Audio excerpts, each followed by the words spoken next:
Değerli kardeşler, Tanzanya'da Yetimler Vakfı'nın çalışmaları kapsamında bugün yine inşallah Teala yüzlerce aileyi güldüreceğiz. Kurbanlar keserek inşallah bu mağdur ailelere, bu yetim ailelere birazdan Yetimler Vakfı'nın vasıtasıyla inşallah Teala kurbanlar ulaştıracağız.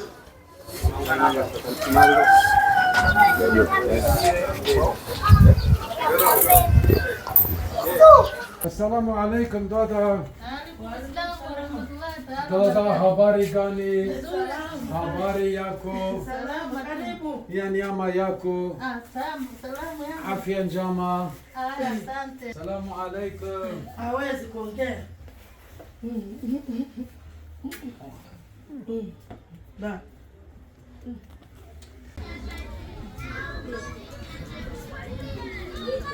Assalamu alaikum dada. Dada habari gani?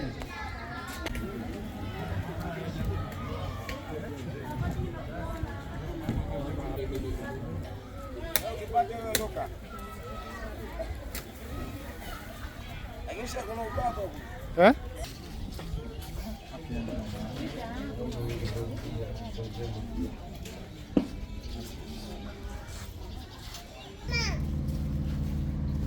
Assalamu alaikum dada. Dada hii njema yako. Afya njema.